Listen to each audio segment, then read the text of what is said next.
देखिए अगला क्वेश्चन है, क्वेश्चन नंबर 4 का घ पार्ट है, उसमें अथवा पार्ट है। ठीक है, पेपर का सेट कितना है 346 BS 2023 की बात हो रही है। इसमें हमसे पूछा जा रहा है कि हाइड्रोजन परमाणु के इलेक्ट्रॉन की ऊर्जा जो दी गई है -3.4 इलेक्ट्रॉन वोल्ट है। ठीक, अब इसके लिए आपको ये पूछा जा रहा है कि इसका कोणीय संवेग क्या होगा। ठीक, कैसे करना है देख लो।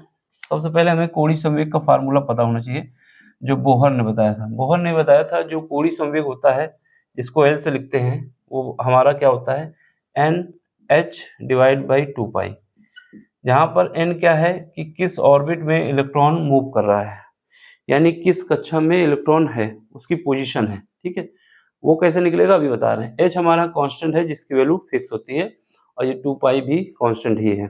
ठीक है, दिया क्या है, दिया गया है हमें, गिवन है, दिया गया है En कितना दिया गया है -3.4 इलेक्ट्रॉन वोल्ट, लेकिन हमें n की वैल्यू नहीं पता है। यहाँ पर n की वैल्यू पता करना होगा। तो इसके लिए फार्मूला था क्या है कि हमारे पास En is equal to -13.6 electron volt divide by n square.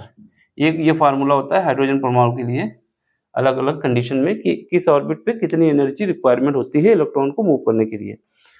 तो ये हमारे पास होता है, ये हमारे पास दिया गया है। इससे हमें क्या पता चल जाएगा कि n की वैल्यू क्या है, किस ऑर्बिट में है, फिर उसके बाद इस पे वैल्यू रख देंगे और हमारे पास आंसर आ जाएगा। 3 नंबर का क्वेश्चन है और नंबर 3 डिजर्व नहीं करता, लेकिन फिर भी है। ठीक है, अब इसमें करो।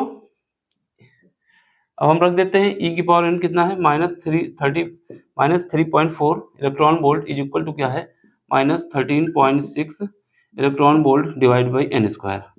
इलेक्ट्रॉन वोल्ट से इलेक्ट्रॉन वोल्ट खत्म हो गए, माइनस से माइनस खत्म हो गया। अब इसको 4 बार में काटोगे तो ये 4 बार में कट जाएगा, ये एक बार में, ये 4 बार में, तो n square is equal to आ जाएगा 4।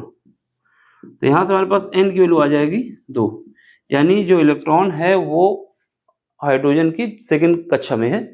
किस ऑर्बिट में है, सेकंड ऑर्बिट में है। n की वैल्यू पता चल गई। अब कोणीय संवेग L इज इक्वल टू क्या होगा NH डिवाइड बाई 2π, इसका यूज करना है। यहाँ पर L हमें निकालना है, कोणीय संवेग है, N क्या है 2 है, और H कितना है 6.6 इंटू 10 की पावर -34। ठीक है, 2π, यहाँ पर 2 है, और पाई की वैल्यू कितनी है, पाई की वैल्यू 22/7 रखेंगे। क्या रखेंगे 22/7। 22/7 क्यों रख रहे हैं पता है, इस वजह से रखी जा रही है कि हमारे यहाँ देखने में मिल रहा है 66 है, अगर पॉइंट हटा दिया जाए 66 है, और ये 11 से कट जाएगा, है ना। ये सब ऑब्जर्व करना होता है पेपर में, जब वैल्यू रखते हैं तो इसको ऑब्जर्व करके किया जाता है। ठीक है, यहाँ से काटोगे तो 2 से तो 2 कट जाएगा, इसको काटोगे तो यहाँ पर 11 छगा 66 होता है, 0.6 आ जाएगा, और यहाँ पर काटोगे तो 11 दूनी 22 होता है। ठीक है, फिर काटोगे तो कितना आ जाएगा 0.3 आ जाएगा। तो यहाँ से हमारे पास क्या है, ये 7 उठ के ऊपर चला जाएगा, तो यहाँ से L की वैल्यू आ जाएगी 7 इंटू 0.3 इंटू 10 की पावर -34। ठीक है, यहाँ से L इज इक्वल टू हमारे पास आ जाएगा, क्या आ जाएगा, L इज इक्वल टू आ जाएगा 2.1 इंटू 10 की पावर -34। अब इसकी यूनिट के रखने का नंबर आया कि यूनिट क्या होगी। तो यूनिट अगर नहीं याद तो उसके लिए कॉन्सेप्ट क्या है कि L की वैल्यू और होती है, L is equal to mVr होता है।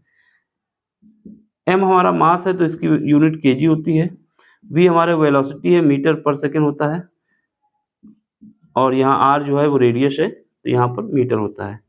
तो ये यूनिट क्या हो जाएगी, इसकी यूनिट हम कह सकते हैं kg मीटर स्क्वायर पर सेकेंड। अगर हमें कुछ यूनिट याद नहीं होती तो ये तरीका है यूनिट लिखने का, तो ये भी यूनिट सही है, गलत नहीं है। ठीक है, इसको देख लो, 3 नंबर का क्वेश्चन है, इंपॉर्टेंट है, हो सकता है कभी आ जाए। 2023 में तो पूछा ही गया है, और इसको करने का तरीका यही बेस्ट है। ठीक है, सबसे पहले क्या है, ये फार्मूला में याद होना चाहिए, और ये कोणीय संवेग का फार्मूला याद होना चाहिए, जिसको इंग्लिश में एंगुलर मोमेंटम कहते हैं। ये हाइड्रोजन परमाणु की पहली किस लेवल में हाइड्रोजन परमाणु इसकी एनर्जी निकालने का फार्मूला है। ठीक है, तो यहाँ से मैं जब इसको वैल्यू पुट करूँगा तो ये पता चल जाएगा कि जो हाइड्रोजन परमाणु है वो सेकेंड ऑर्बिट में है। ठीक, उसका इलेक्ट्रॉन निकालना है, तो उसके बाद कोणीय संवेग का फार्मूला लगा देंगे, आंसर आ जाएगा। समझ में आए तो लाइक शेयर सब्सक्राइब और अपना सपोर्ट दीजिए, जिससे चैनल भी ग्रोथ करे और हम भी ग्रोथ करते रहें। ठीक है, मिलते हैं अगले लेक्चर में। मैं बार बार बोलता हूँ, कोई भी क्वेश्चन में डाउट होता है तो टेलीग्राम का लिंक दिया गया है, उसको ज्वाइन करके भागने की जरूरत नहीं है, उसमें क्वेश्चन भेजिए आप हमको। अगर आपको समझ में नहीं आता तो, अगर समझ में आ रहा तो कोई बात ही नहीं है, ठीक है। चलो फिर मिलते हैं अगले लेक्चर में। Thank you for watching.